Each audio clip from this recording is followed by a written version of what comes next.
Awesome. All righty. So where we left off is there is a solution. So we're on page 22, and to do just a little bit of review, not much. What we went over last week was the difference between the moderate drinker, the hard drinker, and the real alcoholic. And so what we were reading is about how the moderate drinker, they can take it, they can leave it alone. It does nothing to them. It does nothing for them. And then we spoke about the hard drinker. And the real differentiation is the hard drinker, if given sufficient reason, can either stop or moderate. I can ask myself, hey, have I had some sufficient reasons?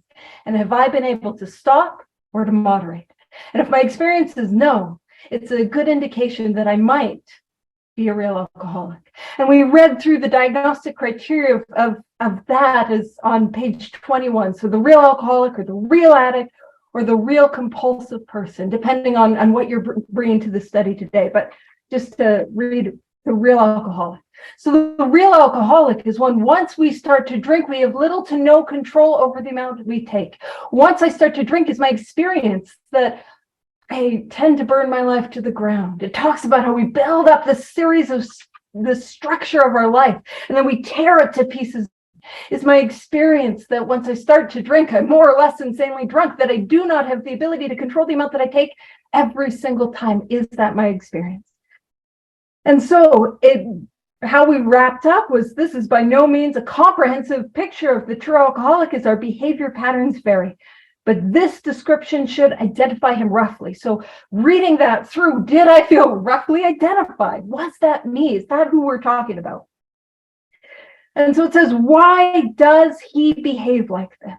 So again, for anyone who joined just now, we're on page 22, middle of the paragraph. Why does he behave like this? If hundreds of experiences have shown him that one drink means another debacle, with all its attendant suffering and humiliation, why is it that he takes that one drink?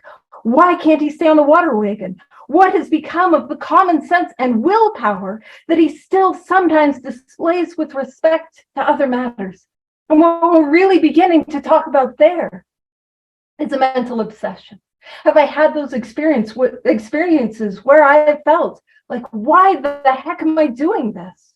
I've teared my life to the ground hundreds of times. I can clearly see that to drink is to ruin my life. Why can't I stop myself from taking that first drink? And I'm baffled, just as baffled as my family is. It is an indication that what I am suffering from is the mental obsession. And that mental obsession is the insane thought that I have when I am as sober as I am today that tells me I can drink again. And it talks about perhaps there will never be a full answer to these questions. Opinions vary considerably as to why the alcoholic reacts differently from normal people. We're not sure why once a certain point is reached, little can be done for him. We cannot answer the riddle. And at this point in the book, I always kind of want to talk about the whys. And so for me, when I came to 12-step, I had a lot of whys. You know, why did this happen to me? Why can't I control my use of alcohol? Why can't I? Why? And so I always look at it a little like if I was, imagine being lost in the desert, right? Imagine you've been out in the desert for days and you've run out of water, you've run out of food, and you're absolutely lost and you don't know where to go and you don't know that way out. And see, in the desert at nighttime, it gets really cold. So imagine that dusk is settling in and the chill is in the air. And we know that if we stay where we're at, we're going to die. And so by some miracle of miracles, we're given a map. That map being this book, Alcoholics Anonymous. And that map gives us clear-cut directions on how we can get out of the desert. In that moment, it is far more important that I use this map and I follow these directions and I get my butt out of the desert than I figure out how I got there in the first place. And there's some people here that know, like, for me to be in the desert, that would be quite a conundrum. But that is what we're saying is the why does not matter. We have a way out. And here's our experience. It says, we know that while the alcoholic keeps away from drink, as he may do for months or years, he reacts much like other men. We are equally positive that once he takes any alcohol, whatever, into his system, something happens both in the bodily and mental sense, which makes it virtually impossible for him to stop. And what we're talking about there is that physical allergy. Do I have that experience where I put that into my body and I experience that sense of I need more? And the more that I drink or the more that I use, the more that I need. Do I have that inability to control the amount that I take? And is that my experience? And it says the experience of any alcoholic will abundantly confirm this. I've probably got examples galore. And it says these observations would be academic and pointless if our friend never took the first drink, thereby setting the terrible cycle in motion. So for those just joining us, we're on page 23, top of the page. And also I'm glad you're here. And so when we talk about the allergy, and in the past we've spoken about the physical allergy, knowing that I have an allergy is pretty academic to understand that, like, physiologically, and for me, I do have some allergies. It seems to be like if I eat peppers or I eat onions, something physiologically happens, it doesn't go well, right? That is academic, that is good information, it's good to know. But it doesn't really, like, yeah, it's interesting. But my problem with, onions and peppers is onions and peppers. So to solve my onion and pepper problem, I just don't eat them. Do you know what I mean? I just, if you're like, hey, cooking with lots of onions, gotta get some onion rings at A&W, I'm like, no, thank you. I will pass, right? I just don't eat them. Now, it goes on to say, therefore, the main problem of the alcoholic centers in his mind rather than in his body. So my real problem is not that I have this abnormal physical reaction that compels me to continue once I've started. My real problem is that no matter how much I need to, no matter how much I want to, I cannot stop myself from picking up the first drink, first drug. And I'm just speaking in my experience. I can't stop myself. So that is my real problem. And of course, it is important to understand that I do have this allergy. And I can ask myself, is this my experience? When it says, if you ask him why he started on that last bender, the chances are he will offer you any one of 100 alibis. These reasons why I drank. It was him, it was my relationship, it was this, it was that. And it says sometimes these excuses have a certain plausibility, but none of them really make sense in the light of the havoc an alcoholic's drinking bout creates. So there's been some times in my life that there was some pretty awful stuff that happened. And I could tell you that, yeah, no, some of that awful stuff that happened, I drank, I used over it. Yeah, that's what I did. Now, if you knew what happened every single time, you'd be like, girl, you're just making it worse, right? It made a little sense. Yeah, oh gosh, you went through that. Yeah, I can see why you want to drink, but every time you drink, that same thing happens again. Or you go through something even worse. Like, girl, that makes no sense. And it goes on to say, they sound like the philosophy of the man who, having had a headache, beats himself on the head with a hammer so he can't feel the ache. That was something I related to right away. Like right away, I'm like, oh, that's me. The thing that I was using to relieve my pain was actively making my pain worse. I could see that and I could understand that. Right, the pain that came to that morning after the spree, after the morning after a run, the amount of guilt and shame that I was in, how awful I felt was worse than how I had felt before. And yet that pain had no capacity to keep me sober. And the only way that I knew to alleviate and escape that pain was to pick up again. And so it says, if you draw this fallacious reasoning, fallacious just means false. That's crazy. To the attention of the alcoholic, he will laugh it off or become irritated and refuse to talk. Once in a while, and that's the thing, do I not tend to be defensive about it?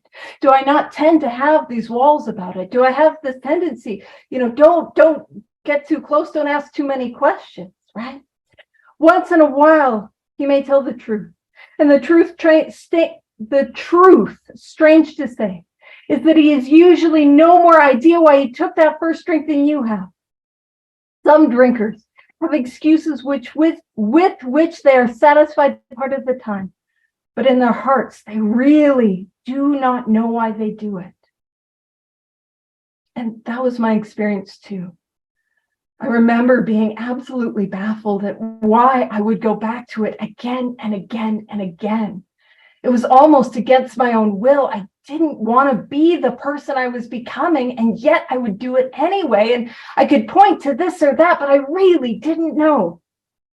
And it says, once this malady, and a malady just means sickness or illness. Once this malady has a real hold, they are a baffled lot. There's the obsession, and that is our mental obsession, that somehow, someday they will beat the game. Somehow, someday I will be able to control and enjoy. I will be able to drink like a lady. Nope. Somehow I'll be able to control my use of substances. Nope. Right? There is the obsession that somehow, someday they will beat the game.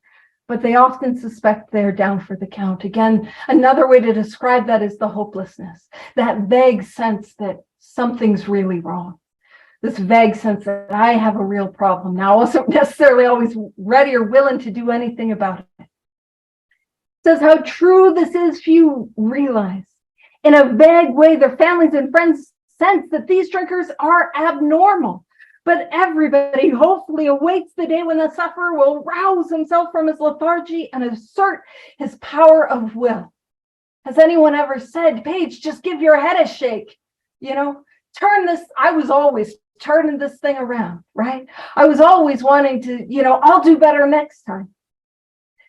But the thing about this disease is I do not have the ability to wake myself up and give my head a shake. It is beyond my power. I do not have the ability to put willpower against me and that first drink. I don't. Willpower, me trying to just not drink, will inevitably lead to me drinking. And there's that saying, which is like, pull yourself up by your bootstraps. And what's interesting is about that saying is physically impossible. So it fits really well for an alcoholic. Just stay sober, just don't drink. Because I don't know if you've ever tried it. Go have a lie down, put on some boots, and try to pull yourself to an upright standing position by the straps of your boots, right? It just doesn't work. I physically can't do it. Just like I physically, as an alcoholic on my own power, cannot stay sober. So welcome, we're bottom of page 23, popping it over to page 24. So it says the tragic truth is that if the man be a real alcoholic, the happy day may not arrive. He has lost control. At a certain point in the drinking of every alcoholic, he passes into a state where the most powerful desire to stop drinking is of absolutely no avail. And that is important. Because I don't know about you, but when I work with sponsees, sometimes we'll talk and I really want to hammer home the hopelessness of this illness, right? And I'll work with people and I can watch them not taking the actions, and I can watch them, not doing the things that I know I needed to do. Now I got to let them have their journey with it. But one of the things that I'll hear is, but Paige, I don't want to drink. Paige, I don't want to pick up. Paige, I don't want to relapse. And I'm like, I hear you. But my experience is, no matter how much I don't want to, my not wanting to relapse has absolutely no effect on whether I will relapse or not. And this is what we're really getting into with step one. That is the power of which I'm up against if I have this thing. No matter how much I want to, no matter how much I need to, on my own power, I cannot stay stopped for long. And it says this tragic situation has already arrived in practically every case long before it is suspected, which is rude. It's rude. It'd be real nice, to get a little bit of heads up, hey, Paige, it's going to be bad. You should maybe try to slow down. Nope, no heads up. It's like, here we are, right? Hopeless. All right. So now what we get into is the italics. And again, anytime we see anything in this book that is italicized, of course, that means it's important. But also keep in mind that the first 100 members had to agree it was so important that they would spend money on it. So it's extra, extra, extra important. If you don't believe me, make sure you get a home group and get involved in service and go see about changing how much we spend on coffee cups or coffee creamer. See how important it is that we got some consensus on this. So the fact is, so not theory, the fact is that most alcoholics, for reasons yet obscure, which is to say we don't know why, have lost the power of choice in drink. And that is important. Whenever we see in this book lack of control or loss of control or no control, what we're talking about there is the physical allergy. When we talk about a lack of choice, what we're talking about is the mental obsession. And that's important, especially if there's anyone here who has experience with relapse. An extensive experience with relapse. And one of the things, at least that I've heard, is people come back after relapse and say things like, man, I must not have wanted it back bad enough, or I chose to go out again. And that's not the case. If I have this illness, I don't have the power to choose whether I will relapse or not. The reality is I will relapse. I will. A relapse is inevitable because inevitably I will believe that lie that tells me I can. I will believe the lie that tells me this time will be different. I will. And that's a really important part of step one. Step one means, holy moly, I'm in trouble. I will relapse. So I don't have the ability to choose whether I will drink or not, which is a scary, frightening, hopeless proposition. It says our so-called willpower, and again, I have willpower in other areas of my life. I have the ability to exert willpower in so many other areas. But when it comes to not picking up that first drink, not taking that first drug, I have absolutely no power of will that is sufficient to stop me. So our so-called willpower becomes practically non-existent. It's like it was never there. We are unable at certain times to bring into our consciousness with sufficient force the memory of the suffering and humiliation of even a week or a month ago. We are without defense against the first drink. And that's important. What it's saying there is, I am defenseless. At step one, it's not a good place to be. I don't want to spend too much time here. I am without defense. And when it talks about being unable at certain times to bring into our memory, our consciousness, with any sort of like sufficient force, the memory and the pain of what happened last time, what it's talking about there, it's really saying that idea that playing the tape to the end isn't going to work. Now, it's saying at certain times, because there are times where, I can think, okay, yeah, no, I don't want to relapse. But if you imagine knowing that how awful it is for me to relapse, I need something that is 100% effective. I always kind of think about it, and bear with me, but I kind of think about it a little like birth control. I need a birth control, right? If I don't want to have children, or I'm not ready to have children yet, I need one that is effective. If it is 50% effective, it's not effective. And I just use that as an example because we can see, like, I need something that is effective and that is effective 100% of the time. And I have this joke that, and it's just me joking around, but when I talk about playing the tape to the end, it's like, yeah, Yeah, no, let me play the tape to the end. And I kind of joke about how I end up on like in a red sequin evening gown, right? And I'm sitting on a piano, right? And I've got, one of those really long, like cigarette holders, those classy ones in the 50s. And I'm smoking a cigarette, and there's a chandelier and a candelabra. And I've got a glass of, maybe some champagne. And I played to the tape to the end. Everything's fine. The reality is I'm pissing my pants, smoking crack behind a dumpster. You know what I mean? Like that's where I end up. But trying to play the tape to the end is not sufficient. It doesn't work effectively. Now, one of the things that I really like to do is bounce around. And we're going to bounce around the big book just a little bit today. And we're going to do this twice.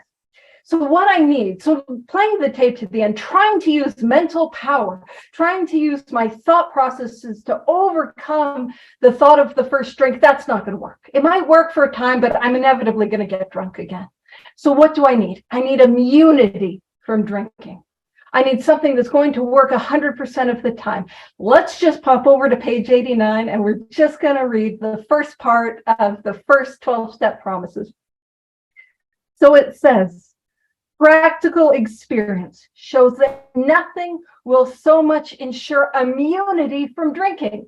I need that. That is that 100% effective this. This is what I need. As intensive work with other alcoholics. I really want to emphasize intensive work. It works when other activities fail. This is our 12th suggestion. Carry this message to other alcoholics. You can help when no one else can. You can secure their confidence when others fail. Remember, they are very ill, right? So if I want that immunity from drinking, what do I have to do? Well, like I'm kind of spoiling it because we're going to talk a lot about this, like on page 25. But what do I got to do? I've got to work these steps like my life depends on it, because it does. Have that spiritual experience and share this work with others. That's what I got to do. And if I do that, I will experience immunity, deep and profound freedom. So going back to page 24, and I feel bad because we're going to bounce around a little bit more in the next two paragraphs. So what we're talking about here, again, is that mental obsession and the hopelessness that I have. It says the almost certain consequences that follow taking even a glass of beer do not crowd into the mind to deter us. If these thoughts occur, they are hazy and readily supplanted. That just means replace. It's, the consequences. It's, I don't know. It's hazy and easily replaced with the old threadbare idea that this time we shall handle ourselves like other people. No, this time I can do it. No, this time I'll go out for 3. I'll just go out tonight. I'll get it under control. No, this time will be different, right? That lie that I believe. And so, if these thoughts occur, they're hazy and readily supplanted with the old threadbare idea that this time we shall handle ourselves like other people.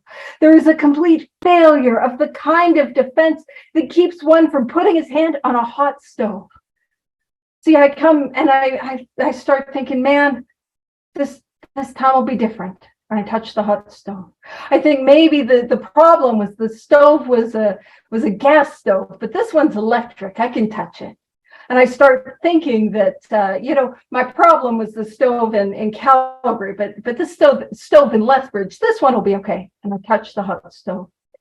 I start thinking that, if you went through what I went through, you deserve to touch it. I deserve to touch the hot stove. That experience of, I haven't touched the stove for 3 weeks. It won't be that hot this time. Or I'll just graze it. I'll just graze it, right? I cannot stop myself from touching that hot stove. It says the alcoholic may say to himself in the most casual way, it won't burn me this time. So here's how. I got it. Can touch that hot stove. Or perhaps he doesn't think at all. How often have some of us begun to drink in this nonchalant way, and after the 3rd or 4th pounded on the bar and said to ourselves, for God's sake, how did I ever get started again? Only to have that thought supplanted. Again, supplanted just means replaced by, well, I'll stop with the sixth drink. Or what's the use anyhow? And I'm much more of a what's the use anyhow sort of drinker, right? Like that's more who I am. So one of the things, we can make a note in our book to go see page 84. See, in step 1, I can exert all my power of will, but I can't stop myself from touching the hot stove. I can exert all the human resources that I have, and I cannot stop myself from touching the hot stove. But if we make that note to see page 84 and we pop over to page 84, where we'll go is the very bottom paragraph, and it's right below the line, and I always love this line: love and tolerance of others is our code. And what we're reading is the step 10 promises. So one of the things I always joke, I love the sneaky prayers, I love the sneaky promises, I love the sneaky descriptions of a spiritual awakening. These are the step 10 promises. And if you're new, if you're struggling, if you don't know if this could be possible for you, these carry depth and weight. It says, and we have ceased fighting anything or anyone, even alcohol, for by this time sanity will have returned.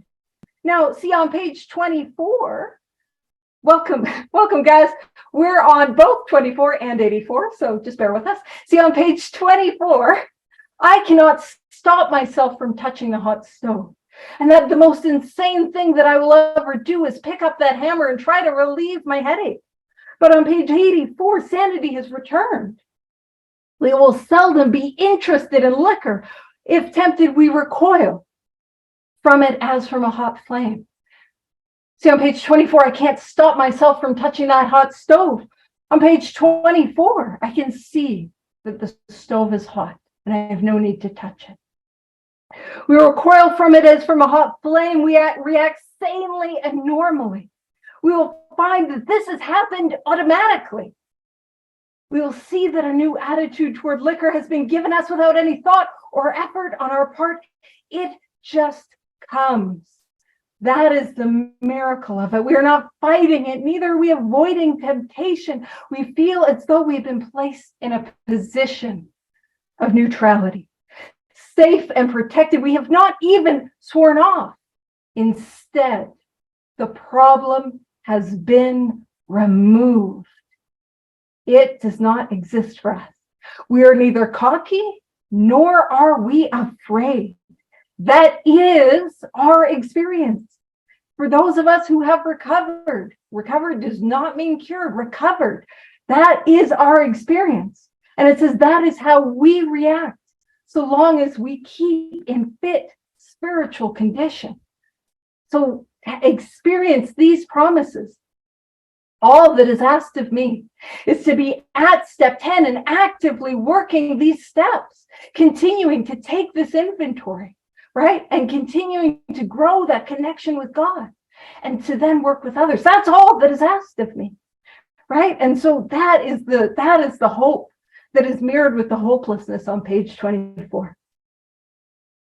So back on page 24, very bottom paragraph, it says, when this sort of thinking is fully established in an individual with alcoholic tendencies, not with this sort of drinking, when this sort of thinking. See, what are we talking about there? So an individual with alcoholic tendencies, well, that's going to be somebody who experiences the physical allergy, right? Alcoholic tendencies would be, do I have the physical allergy? Do I experience that? Once I start, I can't stop. And I tend to drink myself or use into oblivion. Is that my experience? And when it says when this sort of thinking, what we are talking about there is that mental obsession. Have I experienced that insane thought that I had when I'm as sober as I am today that tells me this time will be different? Nobody will ever know. I'll go out for 3 drinks. F it, I'm going to kill myself anyways. I might as well drink. Have I had those insane thoughts where I put my hand on the proverbial hot stove? And if so, it says he has probably placed himself beyond human aid, and unless locked up, may die or go permanently insane. That is the reality of alcoholism. And that is the reality of alcoholism in 1939 when this was published, but it is also the reality today. That my current condition today is that unless that I am likely beyond human aid, and unless I am locked up today, I may die or go permanently insane. Like, that is the current predicament that I am in. And it's important for me to understand that if I have these things, if I experience the allergy and experience the obsession, that is my reality, whether I think so or not, whether I like it or not, whether I believe it or not. And that tells me that I am really in a hopeless condition. I'm not in a good way. I'm not in a good place. This is not a good situation. So it says, these stark and ugly facts have been confirmed by legions of alcoholics throughout history. But for the grace of God, there would have been thousands more convincing demonstrations. So many want to stop but cannot. Is that my experience? Have I experienced that deep desire to stop, but that inability to? And if that's my experience, I'm just really like, I am hopeless. One of the things that I love about this book is it always goes from hopeless to hope. And that's a pattern that we see. We drill down on the hopelessness of my dilemma, because only when I've reached the end of myself, when I've come to the end of my abilities, my aptitudes, the end of myself, am I willing to grab the hope that's on offer. And we see this in this next paragraph. It says, there is a solution. And I think I said this last week when we were talking about the title of this chapter. In some rooms, it's important to emphasize a solution. We have a solution. That solution is a spiritual awakening that happens as the result of the 12 steps. We have a solution. But I always also want to emphasize there is. We have one. A solution exists. That's good news. That's really good news. And it's available to anyone. And I love this because time after time after time, I find the big book, Alcoholics Anonymous, it meets me where I'm at. I don't have to get good or get well. No, it will meet me where I'm at and take me where I need to go if I surrender and follow the directions. Here's what I mean. It's that almost none of us liked the self-searching, the leveling of our pride, the confession of shortcomings, which the process required for its successful consummation. You know what that's saying? Almost none of us liked the steps. Almost none of us came to the rooms and saw the steps on the wall or shared on a Zoom screen and was like, oh, I was just about to do that. Yes, a searching and fearless moral inventory. Why, I have a notebook right here. A fifth step, I would love to. I'll do 4. You know what I mean? Amends? Why, yes, I'd love to make amends to my ex. I'm just about to do that. Or prayer and meditation, continuing to do an evening review every night. Oh, that sounds delightful. I have no issues with that at all, right? That's okay. It's meeting us where we're at. And I also want to point out, in my experience, the steps don't care. See, I can come to the steps and not like them. I can come to the steps and not think they're a good idea. I can come to the steps and think I'm somehow an exception. I can come, and they could not ever work for me. I can come to the steps with this idea that somehow, I don't want to do them, or I'm afraid to do them, and the steps do not care. My experience is, if I do them, I will get well. If I do them, I will experience these promises. And so it doesn't matter. One of the things I find I say a lot in sponsorship is that is okay. And I don't mean it in a dismissive way. I mean, that's okay. I hear you, you're scared. I hear you, you're resistant. I hear you that you don't want to. That's okay. But do it anyways. And I say that a lot. So it says almost none of us liked the self-searching, the leveling of our pride. Yeah, who wants to search within? Gross. Level my pride? No, thank you. Confession of shortcomings, which the process requires for its successful consummation. So to complete. So we're not too jazzed about it.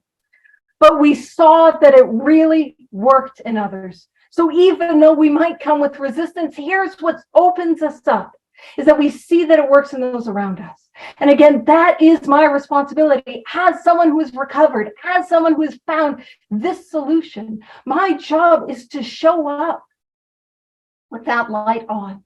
My job is to show up and be that message of hope, be that beacon. If you were here last week, be the lighthouse. You know what I mean? That is my job, to show up in that way. So that people who do not know can see quite clearly that through these actions, there is a way out. So he saw that it really worked in others, and we had come to believe in the hopelessness and futility of life as we had been living it. So what gets me to do actions that I don't want to take, that I don't believe in, that I don't think are going to work, that I think are stupid, and my sponsor is the craziest person I've ever heard? I see that it works for you, and I've come to the end of myself. I've come to the end of my abilities and the capacity to do things my own way.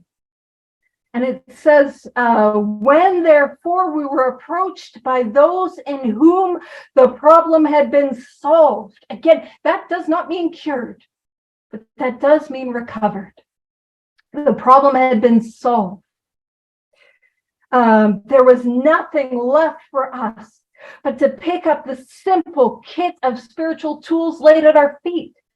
The simple kit of spiritual tools are nothing more than the 12 steps taken out of this book, following those directions. That's it. That's what's laid at my feet. And my responsibility to the newcomer, my responsibility to my sponsees, is simply to lay down this simple kit of spiritual tools to show you how they worked with me. So I gotta be some practice in working at them, right? I gotta have some experience with them. I gotta show you what inventory looks like in my life so that you can see it can work in yours. And it says, and we have been rocketed into a fourth dimension of existence of which we had not even dreamed. The last time we saw the fourth dimension, it was in Bill's story. It was on page 8, and he was catapulted. And I really always want to take note of the velocity through which we achieve this fourth dimension of existence. It's not like we took a gentle saunter to the fourth dimension of existence. No, we were rocketed, we were launched, we were catapulted, right? And what I always want to take from that is that it does not take long to get well. It does not take long to have this experience. Again, if there's anyone who is new, who is struggling, or even who has been around a while and hasn't had this experience, it does not take long to have it. It does not take long to do it, and we will help you. And that fourth dimension is such a beautiful description of a spiritual awakening. And because that's one of the things I really like describing the spiritual awakening without going to the appendix at the back. I mean, we will, I promise we will, but not now. So that fourth dimension, if we, and I use this metaphor, and the metaphor comes from the author C.S. Lewis. And he spoke about the fourth dimension and about how it's a little like, if you see things in 2D, and if I were to draw a stick figure and a little triangle, to the stick figure, to that stick person, guy living on the piece of paper, he'd be like, Paige, that's a triangle. But for me, outside of the paper, being able to see the world more clearly, I can tell you, no, that's a road, that's a path. Right. And that fourth dimension is being able to see the world in a new way. And I just love that, because the way I see and approach the world is so radically and completely different. And that is one of the things, and I talk about this sometimes when I do talks, where it's like, you can believe me on this if you've done the work, and we can check it with things like, hey, did my childhood get better? Did the jerks in traffic start to drive better? Did the people at work start getting better? Because they didn't change how I see them and how I interact with them. That's what changes. So, I get to see the world in a whole new way, and there's some really beautiful things. And this goes on to, again, one of my favorite, I mean, there's a lot of descriptions of a spiritual experience or a spiritual awakening in this chapter. And next week we'll get to like a phenomenal one. But this has become one of my favorites. And I'll probably say that next week's spiritual awakening description is my favorite because that's how I roll. But this is just such a beautiful paragraph. It says, the great fact, not theory, not hope, not wish, not keep coming back and maybe it could happen. No, the great fact is just this and nothing less. So it is this and nothing less than this that we have had. This is our experience. We have had deep and effective spiritual experiences. What would make it effective? Well, some of the stuff that we already spoke about. The obsession to drink is removed, right? I live in a position of peace and neutrality. I'm safe and protected. I have immunity. That is pretty, that's effective. Welcome, we're on page 25. Deep and effective spiritual experiences, which have revolutionized our whole attitude toward life, toward our fellows, and towards God's universe. So the way in which I show up to life in terms of life towards my fellows and towards God's universe. How do I show up? It's radically different. Showing up to life with a what can I give? What can I bring? How can I help? How can I serve? Showing up to my fellows and what can I do for you in a selfless, not in that self-seeking way, not what can I do for you? I'm gonna keep score. You better like me after this, but to give in that God-centered way, to see the world in a whole new way. And it says the central fact of our lives today is the absolute certainty. So again, I really want to emphasize the language that's being used. It's the central fact. Now, this is one of those lines that I want to hold myself to and be like, is this my experience? If it's not your experience yet, that is okay. Stick around and allow us to help you have this experience because our lives depend on helping you. But I want to ask myself, is the central fact of my life today this? Right? This is what I want to be at the center of my life. The central fact of my life, the absolute certainty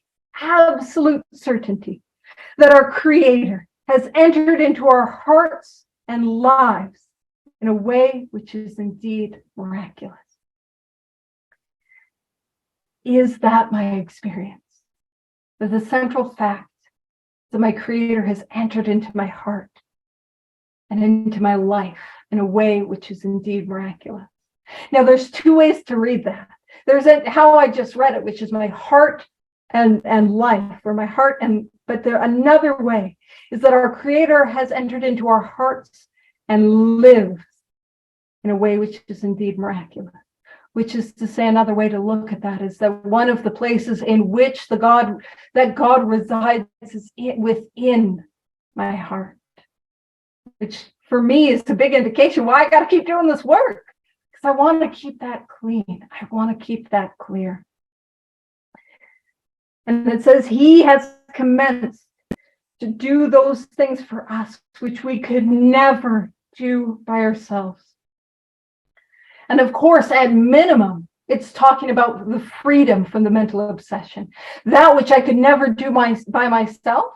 Put anything between me and that first drink or me and that first drug. There was nothing that I could do to put between me and that mental obsession that would work for any length of time.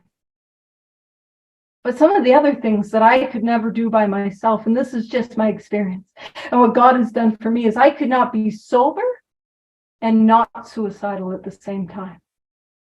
So that thought that I had, which is Paige, you could end your life, and sometimes it was real loud and definitely screaming, that thought. I really, I believed you guys when y'all said, that maybe that obsession to drink could be lifted, because I believed that, because I could see it in you. But I never thought that voice that said I could kill myself could ever leave. And this is just my experience. It really has been just for me.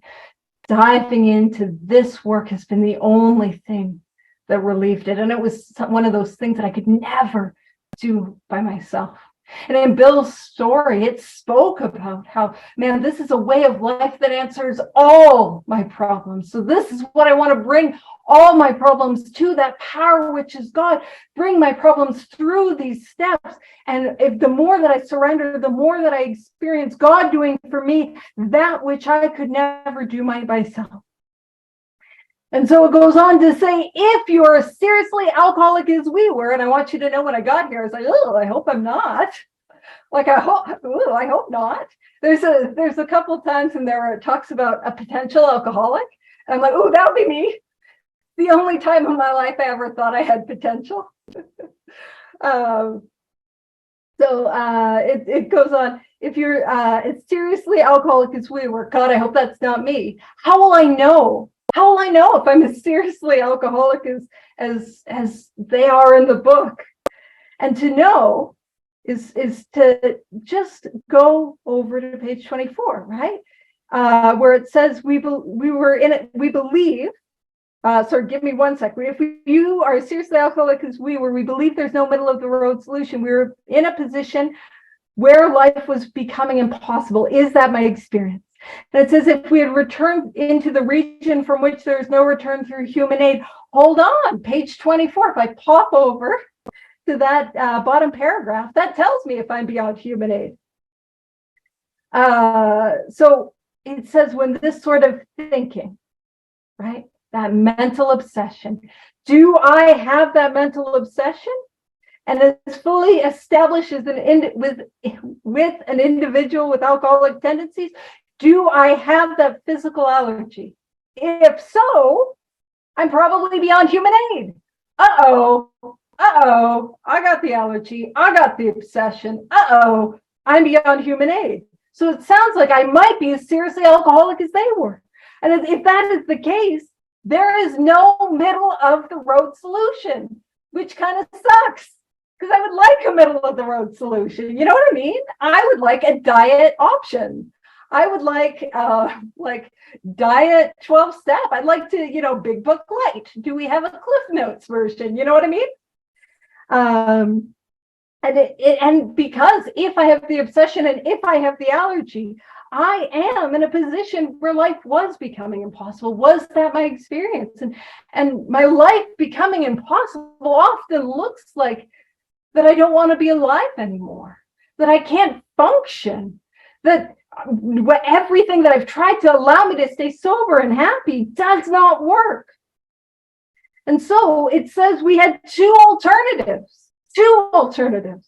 And it says one was to go into the bitter ends, blotting out the consciousness of our intolerable situation as best we could. And the other, to accept spiritual help. And it's really important for me to understand that that's two. It's two options. I only got two. And if you're like me and saw those two options and you're like how much of an alcoholic death are we talking about there? You know what I mean? If you're like, how bad are those bitter ends blotting out the consciousness of my intolerable situation, right? It's like, ooh, that's a big end. Do I really have to really all my enemies? Even that one? Really? Oh man, I gotta have a full step 11 practice every day, man, right? And it really is only for people like us. Is it a tough choice? I always imagine if you were canvassing people outside of a Walmart or something, and you were like, so if you had to choose, could I put you down for going on to the bitter end, blotting out the consciousness of your intolerable situation, which means you're in so much pain, you're trying to numb out as best you can because your existence is agony and there is nothing you can do to relieve it, or maybe write some inventory, make some amends, have that daily prayer meditation practice, keep cleaning it up and go work with others, Only for us is it a tough choice. Only for us. But I always want to emphasize, if I have alcoholism, and again, how do I know? Do I have the obsession? And do I have the allergy? Do I have the lack of choice? And do I have the lack of control? If that is my experience, I only have those two options. And if I do not choose, I have chosen. So my experience is, if I do not choose to accept spiritual help, to do the work of the steps, I have chosen to go on to the bitter ends, blotting out the consciousness of my intolerable situation. And that tells me that, like, if I only got two options, I've got to go hard at the option that works. I've got to do that stuff, because that is the only thing that works. Because if I only do half of it, right? One of those things we hear time after time, half measures avail us nothing. What does that mean? And of course I joke about it too all the time, but in all seriousness, what does that mean? That means doing some of it, but not all of it gets me drunk. If I don't do all of this, like my life depends on it, because it does, I will drink again. And it says, this we did because we honestly wanted to, and we're willing to make the effort. So I know I can get real like, but like, nobody is going to make anyone do the steps. It is a decision that we get to make for ourselves, right? And we do it because, again, we see that it works in others, and we do it because I'm come to the end of myself. And it's kind of annoying because it says willing to make the effort, which means it's going to require some effort. I'm going to have to do some things, and usually some things I don't have to do. But so the promises that we read today really do come true, and they really do happen for us. Not only can I experience freedom from the mental obsession, not only can I experience immunity from drinking, but I truly can experiencing knowing in the depth of my being, my creator. That God can be at the center of my life and at the center of my heart, and I can know that without a shadow of a doubt. And that is available to every single one of us. And one of the things that I say a lot of is, there's nothing special about me. If it could happen for me, it could happen for anyone, and can happen for anyone.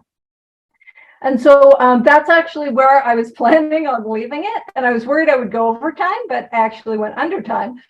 So why don't we wrap it up there? We'll pick up getting into some of the history and reviewing a lot of the history next week. So